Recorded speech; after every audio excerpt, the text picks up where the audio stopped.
నమస్కారం. తెలంగాణ జిల్లాలో కరోనా పరిస్థితి గురించి ఎప్పటికప్పుడు మన విలేకరులు అందిస్తున్న నివేదికలు వింటున్నాం. ఈ రోజు కరీంనగర్ జిల్లా నుంచి మన విలేకరి సంపత్ కుమార్ గారు. సంపత్ గారు నమస్తే అండి. నమస్తే మేడం. కరీంనగర్ జిల్లాలో కరోనా వ్యాప్తి పరిస్థితి ఎలా ఉందండి? ఎంతవరకు కేసులు నమోదయ్యాయి? వివరాలు చెప్తారా? కరీంనగర్ జిల్లాలో కరోనా వైరస్ ప్రభావం రోజు రోజుకు క్రమంగా తగ్గుతుంది. గత నెల 15 రోజుల క్రితం వరకు చూసుకుంటే దాదాపు 150 నుంచి 200 కేసులు నమోదైన కరీంనగర్ జిల్లాలో ఈ మధ్య కాలంలో చాలా తక్కువ కేసులు నమోదవుతున్నాయి. రాష్ట్రంలో అత్యధిక కేసులు నమోదైన జీహెచ్ఎంసీ తర్వాత రెండో స్థానంలో నిలిచిన కరీంనగర్ ఉన్న సందర్భాలు కూడా ఉన్నాయి. ఇప్పటివరకు దాదాపు 17,522 కరోనా పాజిటివ్ కేసులు జిల్లాలో నమోదయ్యాయి. 3,260 మంది మాత్రం ప్రస్తుతానికి కరోనా బారిన పడి చికిత్స తీసుకుంటున్నారు. వీటిలో అత్యధిక మంది పూర్తిగా హోమ్ ఐసోలేషన్ లో ఉండి డాక్టర్ సూచించిన మెడిసిన్స్ వాడుతూ చికిత్స తీసుకోగా ఒక 103 మంది మాత్రం స్థానికంగా ఉన్న జిల్లా ప్రధాన ఆసుపత్రి కావచ్చు, ప్రైవేట్ ఆసుపత్రి కావచ్చు, మిగతా ఆసుపత్రుల్లో చికిత్స తీసుకుంటున్నారు. ఈ కరోనా ప్రారంభమైనప్పటి నుంచి ఇప్పటి వరకు దాదాపు జిల్లా వ్యాప్తంగా కూడా 177 మంది మృతి చెందారు. కరీంనగర్ పట్టణంలో ఈ జిల్లా ప్రధాన ఆసుపత్రికి చాలా మండలాల నుంచి వస్తుంటారు కదా రోగులు, వారికి ఎటువంటి సౌకర్యాలు అందుబాటులో ఉన్నాయి? ప్రధాన ఆసుపత్రి అనేది జిల్లాలోని అతిపెద్ద ఆసుపత్రి. అది దీంట్లో మొత్తం 350 పడకలు ఉండగా ఈ కోవిడ్ ఎప్పుడైతే ప్రారంభమైంది అప్పటి నుంచి దాన్ని కోవిడ్ అని నాన్ కోవిడ్ అని 2 విభాగాలుగా విభజించారు. అయితే ఈ కోవిడ్ విభాగంలో దాదాపు 180 బెడ్స్ ఉన్నాయి. పూర్తిగా అన్నిటికీ ఆక్సిజన్ సదుపాయం అందించారు.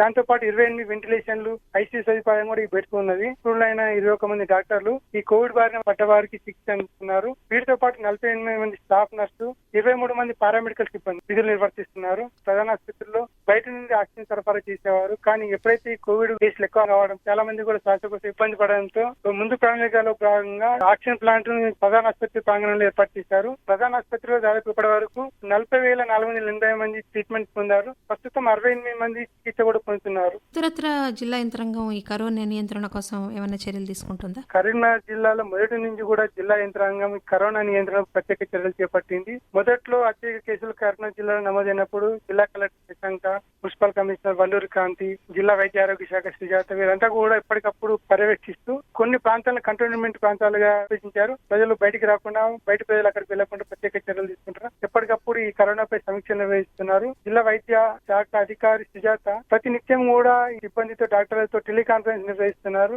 ఇప్పటివరకు దాదాపు 1,36,000 కోవిడ్ నిర్ధారణ పరీక్షలు నిర్వహించారు. దీంట్లో 96,000 ర్యాపిడ్ యాంటీజెన్ టెస్టులు నిర్వహించగా 36,000 ఆర్టీపీసీఆర్ టెస్టులు కూడా నిర్వహించారు. జిల్లా వ్యాప్తంగా చూసుకుంటే కరీంనగర్ తో పాటు జగిత్యాల, పెద్దపల్లి, మంతని, మహదేవ్పూర్, మంచిర్యాల నుండి కూడా కోవిడ్ రోగులు ఇక్కడికి వచ్చి ట్రీట్మెంట్ తీసుకుంటున్నారు. జనతా కర్ఫ్యూ నాటి నుంచి లాక్డౌన్ సమయంలోనూ, లాక్డౌన్ అయిపోయిన తర్వాత కూడా కొన్ని స్వచ్ఛంద సంస్థలు తమ సామాజిక బాధ్యతగా చాలా సేవలు అందిస్తూ వచ్చాయి. ఇప్పుడు కరీంనగర్ లో కొంతమంది ఆహారం అందిస్తున్నారు హోమ్ ఐసోలేషన్ లో ఉన్న వారికి అని తెలిసింది.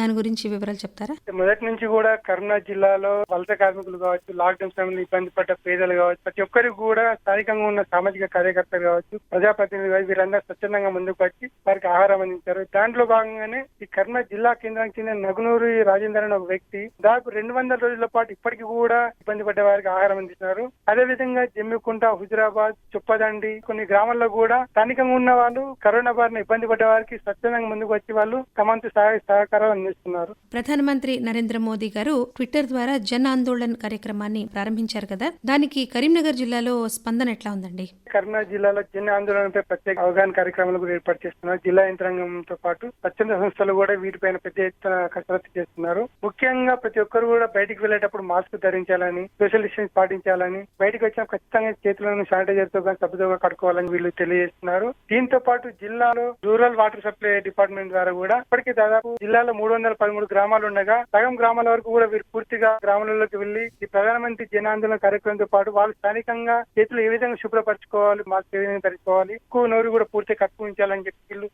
గ్రామాలు తిరుగుతూ వాళ్ళు ప్రత్యేక కార్యక్రమాలు చేపడుతూ ఈ జన ఆందోళన కార్యక్రమాన్ని పూర్తిగా ప్రజల వద్దకు తీసుకెళ్తున్నారు. అది కరీంనగర్ జిల్లాలో కరోనాకు సంబంధించిన అప్డేట్స్ మన విలేకరి సంపత్ కుమార్ గారు అందించారు. థ్యాంక్ యూ సంపత్ గారు. ఇంకో జిల్లాలో వార్తలతో మళ్ళీ కలుసుకుందాం. నమస్కారం.